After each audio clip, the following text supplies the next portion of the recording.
1st, 1994, Colette Nivel in Gramercy Park in her apartment. Wait a second. So start with your name and your birthday. Colette Nivel, Colette Carpeau, really. Born in Paris in this century. And I met Sioma for the first time when we arrived in New York in the 40s. He and Pauline were very good childhood friends of my mother. In fact, my grandmother and Madame Trichet were good friends too. So they knew each other in Paris way back, and I didn't know them at all, because Pauline and Sioma had left before the war, I think, right? And they were the established one in New York, so automatically we were in touch with them, and they were very generous in their friendship. Pauline was starting to become known, I think, in her couture, and so was Sioma, because they were working together. What's the year of arrival? It was 43. And I remember Sioma, very tall, thin, elegant, exuberant, and I remember him saying, we were saying something about toothpaste, and he said, yes, that's the sort of thing to ask me about, little things that you're not familiar with. And I thought that was funny, because he had been very friendly, and suddenly this big man who wanted to tell us about toothpaste and things, you know. He was very excited. He was excited about the work he was doing. He was excited about us arriving here. He knew how we had arrived here. It was an interesting story for your next book, right? Not for this one. And I was a pre-adolescent, or you can say that I was an adolescent, and I thought he was, the most handsome man, a real man, you see. And he courted everybody, not with any ulterior motive, but because it was his way. And he took me to the theater, took me to dinner. He bought me books, French books. And I'm sure he did the same thing with my mother, with my father, with everybody. But I thought he was some sort of a god. And I remained with that image of him. And then our paths separated. Of course, I was going to school, and then I was studying the theater, and then I went to the UN, and then I got married, and that was the end of that. I went to live in Europe again and lost track. He went to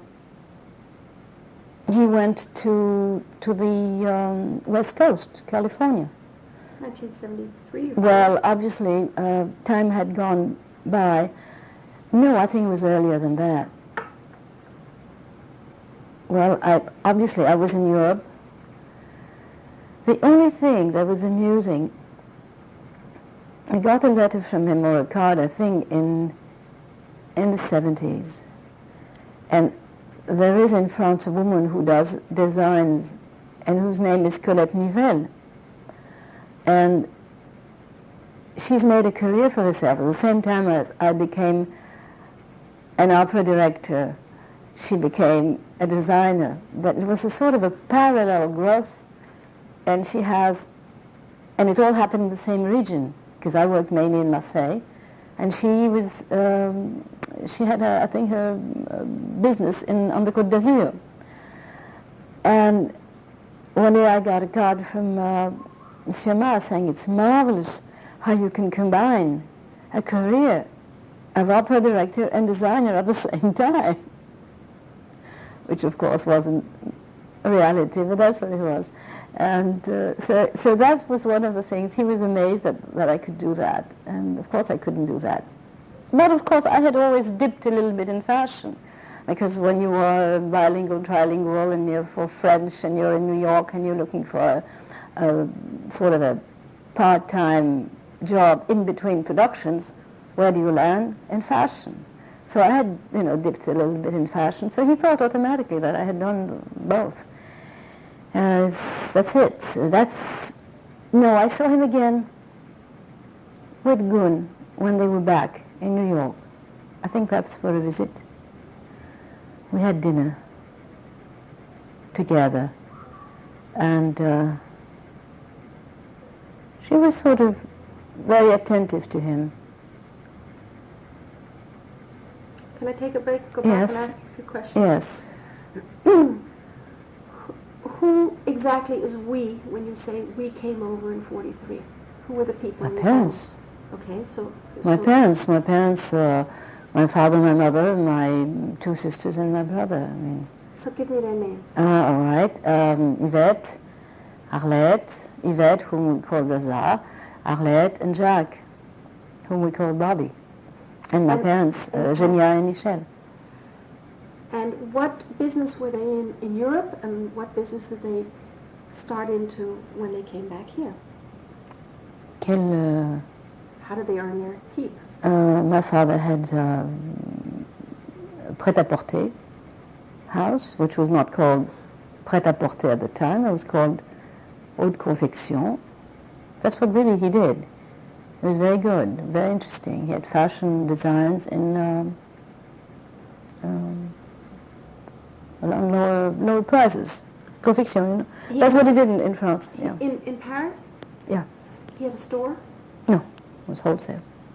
He had a wholesale. And your mother worked with him, or she was a housewife? No, she worked with him. And then when they came here, what did they do? I don't know.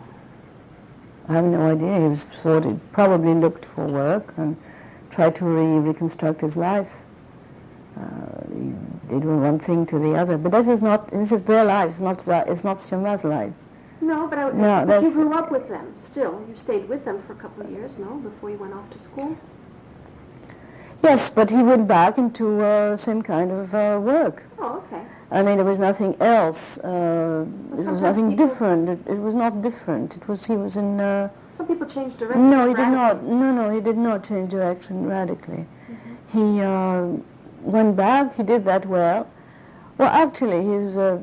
I don't want to tell you about him because okay. I do, because there are many interesting details that I want to keep. I don't want to keep. Was it a hard immigration?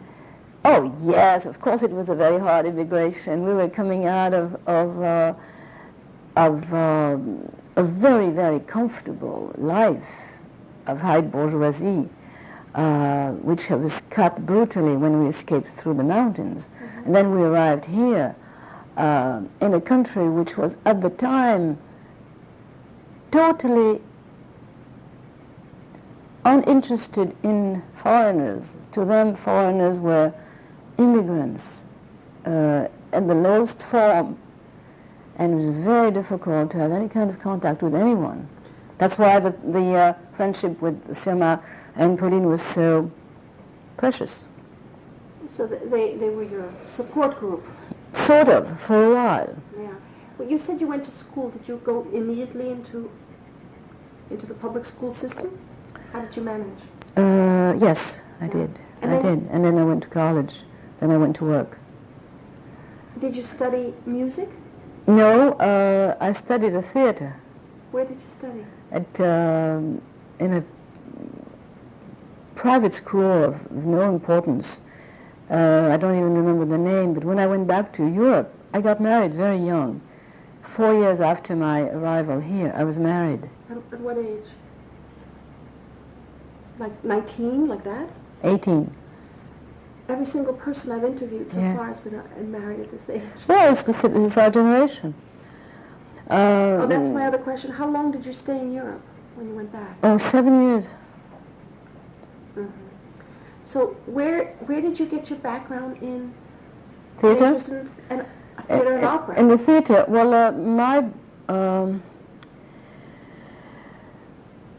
I studied the theater when I was in school in France, before, when I was like 12, I went to conservatory to study the theater, classical theater. Then when I came here, there wasn't much to study in the classical way because it didn't exist.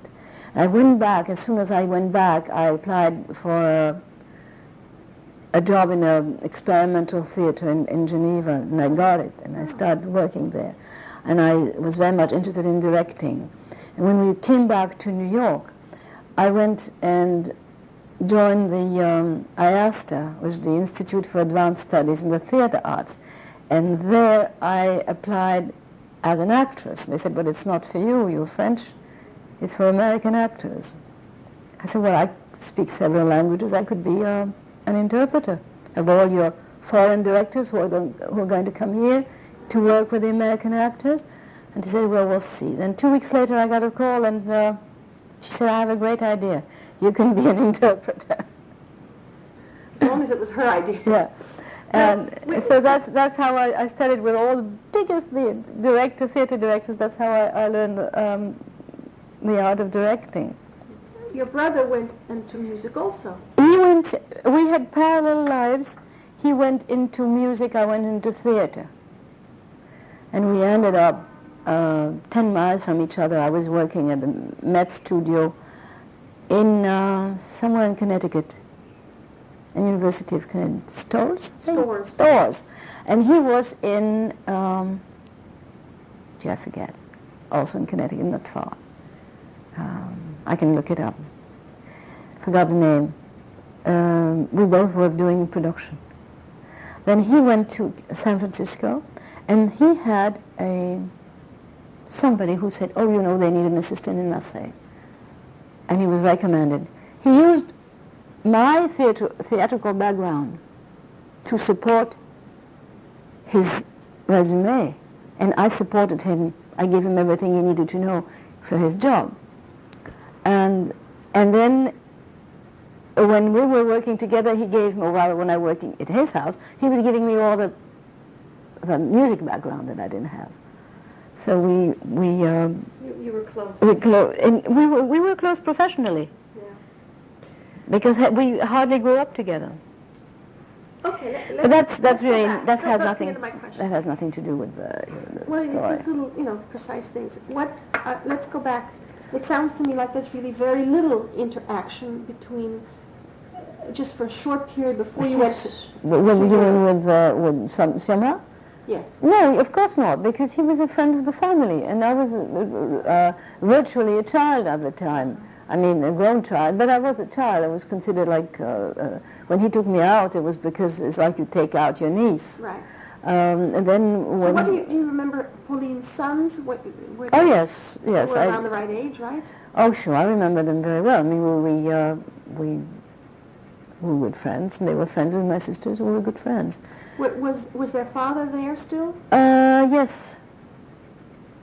I remember him coming to the house. Yes. What do you remember about him?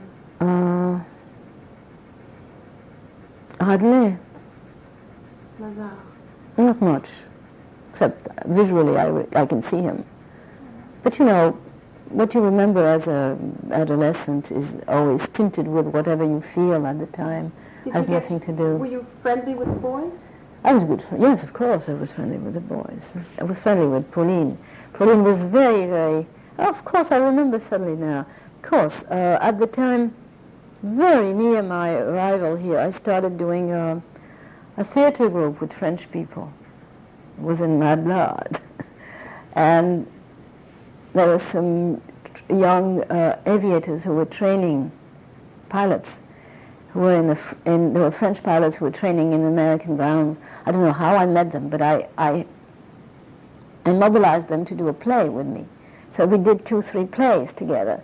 And who dressed us but Pauline Trigère? Where's that? And I was here in New York at there's a hotel. There's a hotel near Central Park that has a stage. I forgot the name of it. On Central Park South? Yeah. There's a stage, a theater, lots of things going on. It's it's on 56th Street. What year was this? It was right after we arrived in 45 or 46. 45, I think. So she did the costumes? No, it was just, modern, but she gave us the clothes to wear, the earrings, everything. She was wonderful. What was the production? It was French plays that you wouldn't know, and another one that had been written by a man who was a friend of mine then, who was 18 or 19 or 20, and who became a movie maker and who I've met recently. And I wrote to him yesterday. I've met him recently. He came to see my productions in Marseille. I've seen his movies. And I met him and I asked him a few years ago, I said, how old are you? He said, I'm 50. I said, Daniel, I didn't know you were younger than me. He said, I'm not younger than you, I'm lying. It's for my work. It's survival. It's essential. People are not. They're not really. They are racists, but they're also sexist and they're ageists. They have and it's difficult to think that you have to face and you have to protect yourself. Otherwise, you stop working. Yes, Pauline and Sioma had helped us given us the clothes. It was very nice. And they came to see the production? Of course. They always came to see my productions. You were producing things very young. I was very young. I was directing it and playing in it. I was, 16, yeah. It was a play of young people. I was the age of the part. How did you get the use of the hotel theater? Barbizon. That's the hotel, Barbizon. I had a couple of young women working for me who had managed. We even had the French government pay for it. I realized that I was very, I wish I had that resourceful, yes. I can't believe it. I asked my friend Daniel, how was I at 16? You remember me? He said, frightening. I said, what do you mean? Nothing could stop you. You did everything. I was in awe of you. I said, you were? I thought you were so great. I had a crush on you. He said, I did too, but I was afraid because the other one looked better than me. Actually, it wasn't true. He was very handsome. But anyway, this is a detail. Should you erase that? This is silly stuff. It's not silly, but it doesn't. It has nothing to do with you. That's what I mean. Well, give me anecdotes that you think would of the Trigère. How about Madame Trigère? Madame Trigère was a lovely lady with a Russian accent. Very well dressed always, beautifully. Her hair was always grey, white, but curly, well in place, well made up, lipstick, powdered. This is how I remember her, a very elegant lady. Hairs? No, she had them. Describe her to me. She was... Your impressions of her. I loved her. She was a nice lady. She reminded me of my grandmother. Did you eat at her house? Oh, yes, we ate at her. They lived on Madison Avenue at the time. What kind of food? How did they set the table? How did they... One day, Pauline set the table. We were eating them with my parents. I was there. And she began dinner with grapefruit, but they were hot. She had passed them in the oven. That was her, because she needed to be original, special. I remember that. This is like a million years ago. Hot grapefruit. I thought about it the other day. I was laughing. I said, great Pauline. She had to do that. Hot grapefruit. What else did we have in this apartment? They all lived together in this apartment? Yes. Sioma also? No. No. No, Sioma. Then after that, you probably know. Her mother and her and she lived with her mother. And Radley, I don't remember Radley. Radley is out of the picture. I don't remember him. But maybe he was there. I don't think I ever remember him in there. I don't have a memory of him. I only remember Pauline, for whom I had a boundless admiration. I still do. I still do. Describe the boys. Were they around your age or a little older, I think? No, about the same. One was about my age, the other one was younger. How did they seem to you then? They were kids to me. Yes. They were kids, except... Did they speak with no accents? They spoke French. In English? In English, like we did, actually, eventually. No accents at that point? I don't think so, no, they had no accent. Trying to remember... Very American to you? A bit. The little one. was a bit. I remember him saying, I just remembered something. Somebody had given him a gift, and he said, he showed it to me, he said, look at, it's gold. And Jean-Pierre said, of course it's not gold, it's probably plated or whatever, it's not gold. And his mother said, why did you have to tell him? Oh, they're going to sue me for that stuff. You better not write down. What is suable? It's character defamation. What else do I remember? They came to my wedding. Yeah. Oh, sure. Pauline came to my wedding. 47, yes. Big garden party. We both wore white, the bride and the groom. Were you both lying? Lying? You both wore white. Oh, no, it was the summer. And it was nice. So did your parents and Pauline visit each other? A lot. Pauline and my mother were very good friends. Where did your mother live? Where did your parents live? They lived in Long Island. In Long Island? Yeah. So that she would drive out to Long Island? Sure. For the weekends? She would come in for, I don't know, they came to New York. They went to see her, I mean, they were in When she came, town. she used to come alone? Do you remember? No, I don't remember. And if she had been with somebody, I'd never noticed. So 7 years in Europe is not long. You came back in... Oh, it is long. It is long because it was a time where I had 2 children, a theater career. I grew from a child practically to a woman. These were very, very meaty years. What year did you come back to America? Well, I came back in 55, I think. So more than 7 years. At probably. this time, 55, she was at really her height. Yes. What do you remember? Did you used to go to collections? I remember one thing. When the France was inaugurated, I was invited. My husband and I were invited because he was at the UN. He was in charge of the French-speaking radio and TV and so we were invited there, and I said, you must lend me a dress. I have nothing that's going to be good enough. She said, I'll lend you a dress, you get me invited. And I didn't know how to do that at the time. Now I would have been able to do it.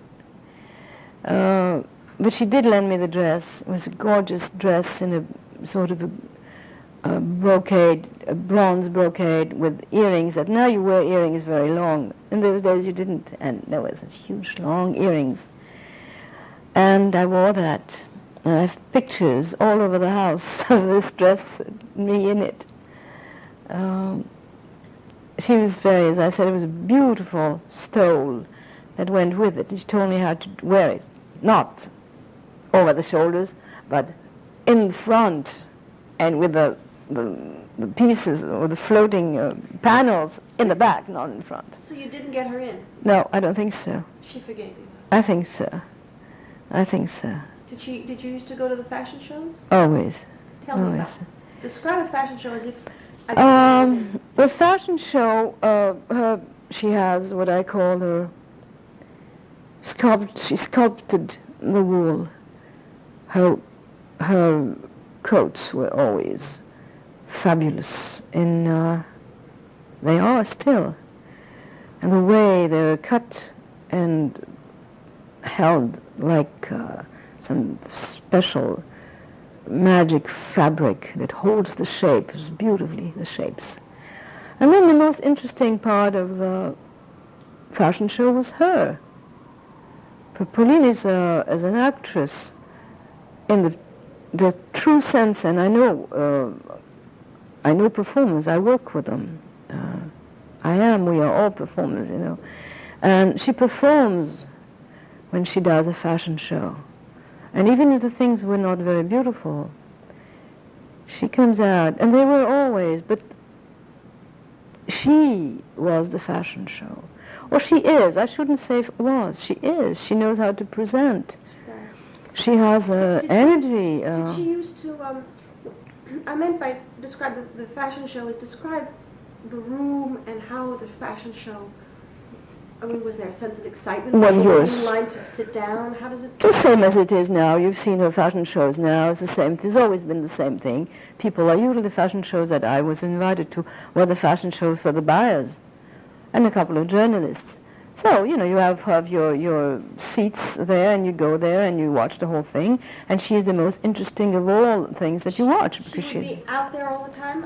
My memory is not of her. My memory is of my father being out there describing the clothes. I don't remember that. These were the years I wasn't there. You see, I did not see him do that, because I wasn't going at the fashion show at the time. So she used to be out there and talk about each dress. Yes, like she does now, Well, I haven't been for many years. Really? It's something to watch. She's worth it. She is, I remember when she came out with this fabric which is called Trigine. And that was a few years ago. You see, after coming back here, I went back to Europe several times for long periods. And I also, when I separated from my husband, I lived in the art world with an artist, and so I was also out of the fashion circle, in and out. I wove myself in and out of New York for many years. So I don't, there are times that I don't remember. Of course, I have more memories of Pauline than I have of Sima. The memories of him that I have are very early, when I arrived, as I told you, that the books he gave me. And how is his English? Could you remember now yes. how his English was then? Very, very good, but with a French accent. That I think both 1943, and his English was already very good. That's impressive. I think it was. They came in 37. Well, you have to understand that when in that time, my English was non-existent.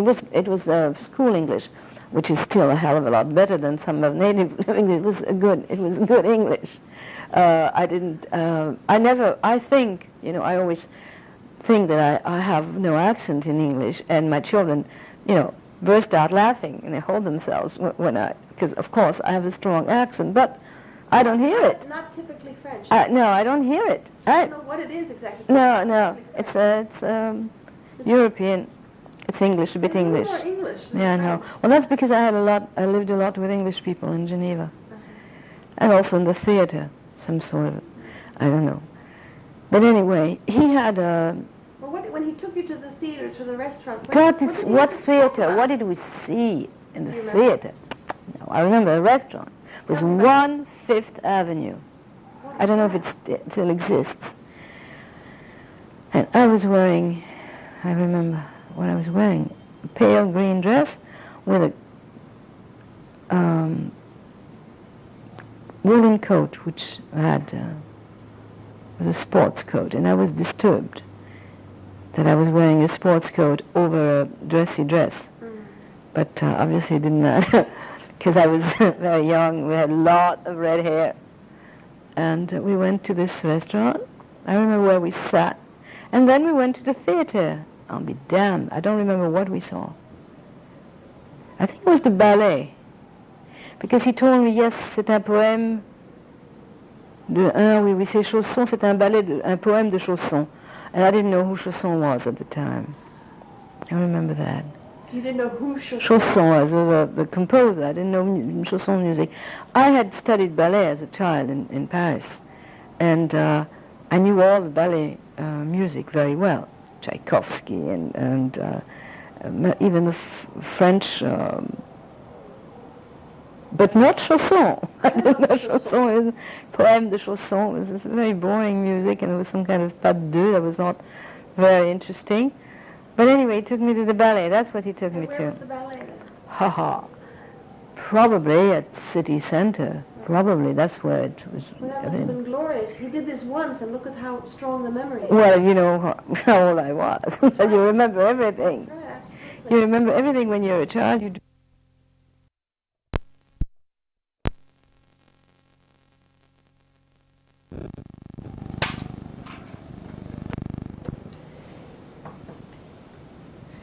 was your father's age, Of course. he liked to be the patron to young people, to lead them, to teach them. Yes.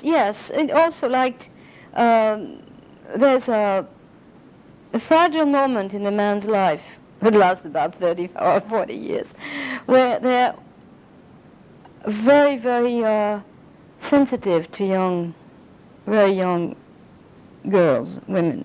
And I don't think that it was anything, but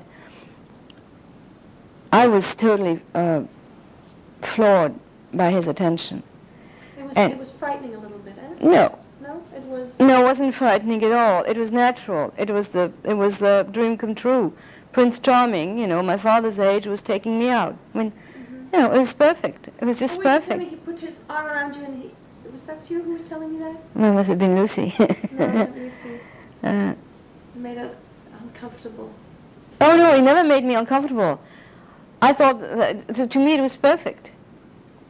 Perfect.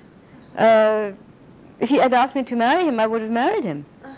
But I mean, it was just a dream. It was not real. It was just. It was the Oedipus, not the Oedipus, the other Electra complex coming, to full bloom. It was wonderful. At this point, your brother is a little boy. Yes. And your sisters are older than you?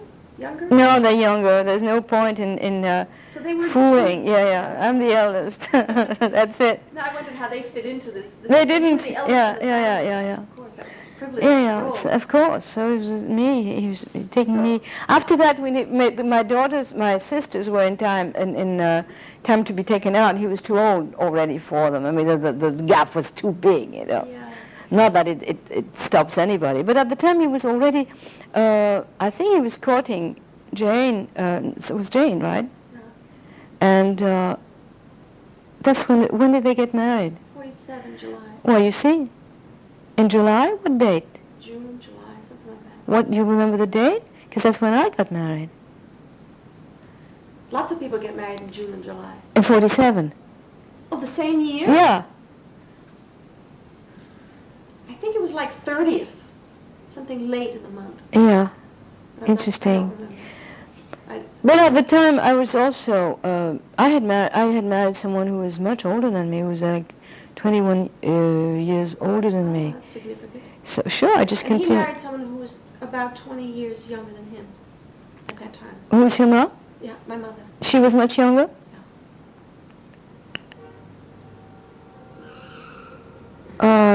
I saw her as a grown-up lady. So you met her? Yes. How's that? I don't know. I don't know. I met her, but maybe at Pauline's, maybe at one of the 30 fashion. When I was born. Yeah, but to me, she was She was 29 when she married him. yeah, to me, she was a grown-up lady. But she was beautiful and very tall, Taller than I am. very tall and elegant.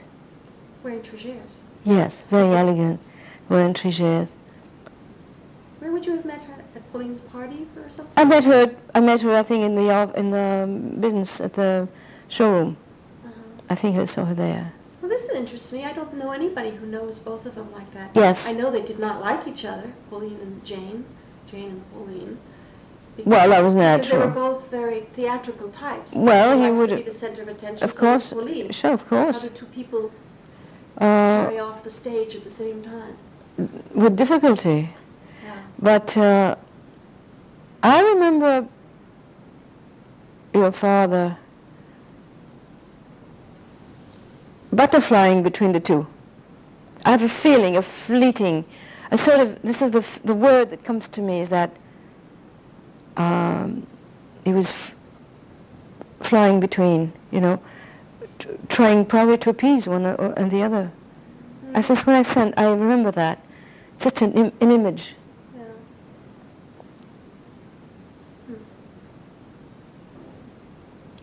Do you still, Fun? it's still on? Yeah, there's not much more that I can tell you about Suma, except that he was an important figure of my youth, of my growing up. Very important. These people, Sioma and Pauline, are very private people. I've come to understand that people who knew them, who maybe worked with them for many years, in fact, knew very little about certain aspects of their life. That they were very, in fact, somebody mentioned that Sioma would be outside of work, would not discuss work. He was into other subjects.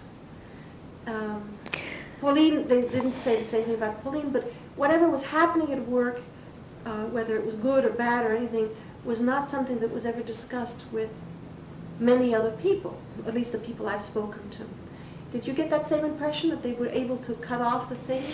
No, I was not at the time old enough to have any kind of knowledge of other people, except that at that age you want to be loved by these people, you want to make an impression on them. You have no tools to understand them. And I have a suspicion that a lot of grown-up people are the same way. Unless you know yourself well, you don't know the other one. And a lot of people see the other one as a judge of them, instead of seeing the other one as a poor schmuck like yourself, who wants to be loved like you are. A lot of people still think that they are being, they have to prove that they are being judged by the other one. And therefore, when you feel that, you don't know what the other one feels or thinks. Mm-hmm. You don't have the tools to go in. And a lot of people, I think, even grown-up people, are like that. And if you have to fall on people like that, who have no tools, you don't know what Pauline and Sioma were. I cannot say anything because I was much too young at the time. I was really in awe of them. Mm-hmm. And all I could see was par rapport à moi-même. À 14-15 ans, on veut être aimé, on veut être on a peur. But I know people who are 40, 50 et 60 ans who are the same way. I know people who are 80 who are like Et qui sont comme ça. Hein? So if you happen to meet someone like that, who have always been, who looked at them instead of looking in them, they don't know who they were. I feel that people are éminemment vulnérables. Yes. And if they are putting on a show, it's because they are protecting themselves from, God forbid, the other one should find out that he is an idiot or he is nothing, or, that's what people think of themselves, that they're nothing. Can I ask you if you have any knowledge of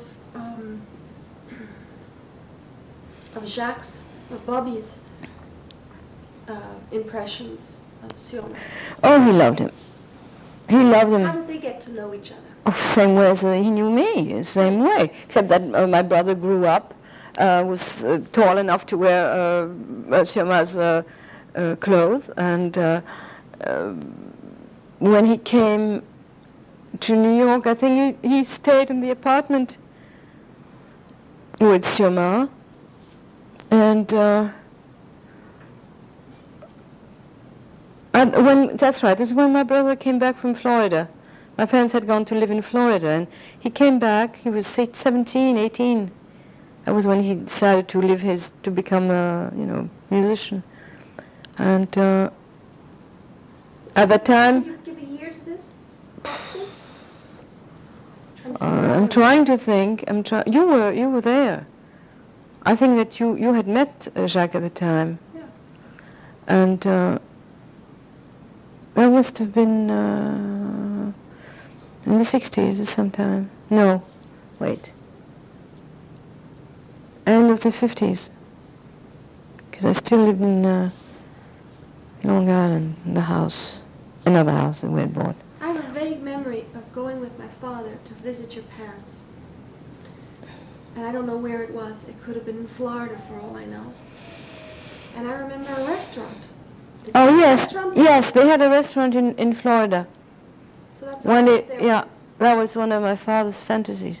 He always had that. When he retires, he wants to open a restaurant on the Riviera. So that wasn't the Riviera, it was in Florida. So they did that, much to my mother's chagrin, and it was quite a success. It was a very nice, beautiful place on the Gulf of Mexico in Longboat Key. It's beautiful. I'm Very. thinking the color green. Was the building green? No, it was not. It was beautiful, very French provincial, but not French provincial, but Provençal. You know, it's Italy. The food was very good, and it was right on the ocean.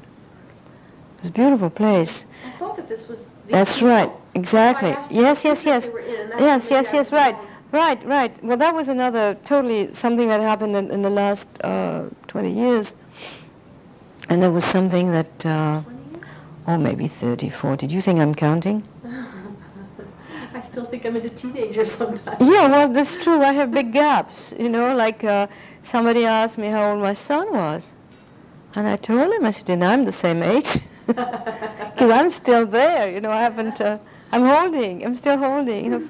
So what was the relationship? It was like a sort of an uncle. Yes, Nice, friendly yes, uncle. yes. It was probably the same relationship that I had with him, a mixture of advice and admiration.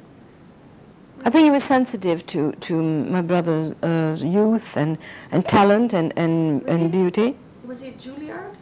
Yes. I He went, remember. no, he went not at Juilliard. I went to Manhattan School I of remember Music. Studying there. He was studying Manhattan School of Music. Studying conducting. Exactly. Yes. Exactly. Good for you. Yeah. And And he used to stay over with us? I think so. I don't remember. Yes. Yes, he did. I vaguely remember having a crush on him. Yes, I thought so too. There was something between the two of you. He always talked about you. That's how I know you from. I don't know you from Jacques, from Bobby. You know him? I know you from him, from him talking about you, and there was that. Well, you must have been what, 14 at the time, 15, yeah. How old? Oh, Jacques would have been 18, 19. He was not. He was very young, and when he became the director in Marseille at the age of 30. He was the youngest director in Europe, and in America too, for that matter. He did all that. He did a lot of things in a hurry. I'm sorry, he was such a loner. He was not a loner. He was not a loner in the sense that he had always 15 friends living with him. Oh. No. He didn't have a woman in his life. He had one for a while, and then she left, came back here. And after that, he had a lot of friends. He mainly worked very hard to build this theater. He really did. He made it to one of the very good houses in Europe. Well, I think That's it. We've covered everything, and I hope you cut half of it. You know, keep the stuff from my book. I will. Keep a lot of stuff. Yes, as a matter of fact, I don't remember the title, but I do remember it was written by Jacques Maritain, who was a French, and I remember writing a note to Siomar telling him that Jacques Maritain was a French born in Russia, the race of people that I preferred. Was he a Jew? No, that was not, when I said race, I didn't mean... No, I meant Jacques Maritain. No, he was a great Catholic. But he was of Russian origin, and he may have been a Jew and a great Catholic, that happens. I mean, the Archbishop of Paris, Lustigier is a converted Jew. He's a very nice, at one point they had blown up a couple of synagogues somewhere, and somebody on the L'heure de vérité interviewed him on TV and said, comment vous sentez-vous quand vous entendez ces choses, ces explosions contre les Juifs? And he said, pas bien.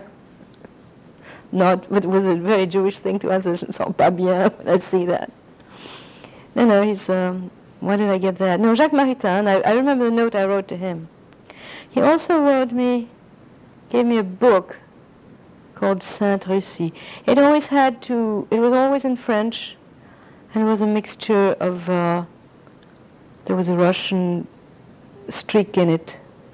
Do you think he had a vision of you, a fantasy vision of some kind of Russian princess kind of person? I don't think so. I mean, if they all the books had these Russian... Well, I mean, my grandmother is Russian, my father was Russian, my mother's born in France, but I speak Russian by fluke.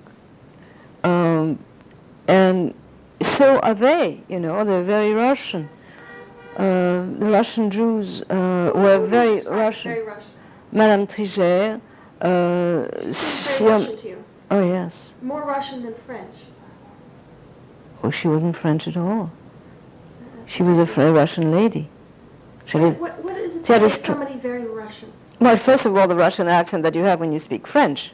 That's already a good beginning. And then her face. She looked a bit like Madame Egorova, who was my ballet teacher. She had a Russian face. Well, I saw it in her pictures when she was 30. She looked very different than the gray-haired, curly woman that I remember in those pictures. Yeah. When I saw pictures of her in her 30s, zaftig like me, and with straight black hair, I looked only this year and I said, oh, this is who I look like. Actually, when I look at you, you remind me, of course, at your age, as a young woman, my father's sister, when she was a young woman, obviously. And I had pictures of her, and a lot of these Russian women after the revolution who studied, who became doctors and lawyers, and who were very determined to get an education, to free themselves, they were very free, strong women. And you remind me a bit of them. I like that. Yeah, it's not, I mean, that's, now that you say it, that you remember, you talk about Madame Trigère. But she wasn't that kind of person. No, she wasn't at all. But because you said that, suddenly I realized what you made me think of. That's where I see you. I have pictures of these French Jews of Russian background or immigrants at some summer camp in France, like the Catskills of France. Now there's no such a thing. Or whatever, where they used to go to rest up in the summer or something for a weekend or a week. And you see all these Russian faces. They're Russian looking. Oh, yeah, you can just see that this is a whole bunch of Russians. The interesting thing is that I think the Stegels went to New York. People from the Stegels went to New York. And the society that had studied French, probably the bourgeoisie, the Russian Jew, the bourgeois who had studied French when they were in Russia, stopped in Paris and stayed there. It's a different group of people. Somehow I don't imagine that these people spoke French before they went there. Oh, I know that my grandfather spoke French. My father spoke French. My grandfather spoke French. But my grandmother's French was... Before he came to Paris. They came to Paris as a sort of a, you know... This is 1904. Or something. After the pogrom. Before the pogrom. Pogrom was 1905? I think so. I actually have pictures of Sioma on a postcard sent in 1905 to Paris. So they were still in Russia in 1905. And I've just discovered this. Jesus, talking to in 1905 he was... Yes. And he was older than my father then. So he was born 1902. Yeah. And it's a sweet little boy on a postcard and written in Russian on the bottom. Yeah. By his mother, as if he were writing to my tante Rosalie. Tu enlèves ça? Got a lot of stuff. You've got a lot of stuff on me. You don't have a lot of stuff on Sioma because there's. So I was telling you that he comes in 1905. The postcard is addressed in Russian to Cécile, Madame Trigère, to her sister in Paris, Wexler, Rose Wexler. Ah, Wexler, right. And so she's writing to her saying a little something as if she's, it says Salomon Alexandrovich Trigger, signed as if by the baby, by the boy. And I only found out a couple of weeks ago from Pauline, something I didn't know. that they didn't all come together. That in fact my grandfather came over to Paris first, set up, just the way the immigrants who came to America very That's often right. did, and that the mother and boy came later. Yes, yes. And my difficulty is in that when I asked Pauline, to say, really. because I'm so late coming in the family, Mhm. she's told her stories a million times already. She thinks she's told them to me, but I know nothing. She hasn't told her stories, I don't think. She's been, But even the stuff that's banal, like, when we came over exactly and she never talked about that. Ever. Not to me anyway, not in front of me. She was she was much too busy constructing her persona. Yes. So this period back in Paris is not a period that interests her. Oh, wait a second, there's something about here. I remember something. My mother saying Pauline was always such a brave girl. One day, she went to get a taxi. The steam is coming up. It's an old-fashioned apartment. Are you getting cold? One more tea? She said suddenly she remembered Pauline catching a taxi and just getting on what do you call le marchepied? Le marchepied, quoi, and she just stood on the outside of the taxi, on the platform of the taxi, and then with her arms around, and she's got the taxi and then brought the taxi like that. In Paris? Yes, and obviously the platform was outside, and you could do that. In fact, it's called a marchepied, obviously, because there's I can't remember the word in no, English. and my mother said to me, I was in awe of her being so brave to do a thing like that. So obviously Pauline at the time must have been, I don't know, 12, 14, my mother 14, Pauline 12 or 13, or 11, no, probably 12 or 13, otherwise she wouldn't have done that. I mean, this was happening in those days. And Do you know if your mother also got married very young? yeah, she got married also at 18, 19. Well, there was the one way of getting out of, I mean, nobody went to bed with anybody in those days. There was no pill. There was nothing of the sort. You were a good girl, educated. You didn't sleep with anybody. So, you had to get married quickly. And your father wouldn't let you do anything. So in order to be free, you had to get out of the house. I suppose that's why people got married so early. I got married early because I wanted to form a family. I wanted people who loved me. Yes. It's interesting that you became such a militant. Militant? Yes. Militant in what sense? So Jewish. Isn't it? Yeah. It's very strange. Your mother isn't. No, I converted at 17. Yeah, it's a fuck you to somebody, but to whom? Huh? Is it a fuck you to somebody, but to whom? I think it's maybe even to both.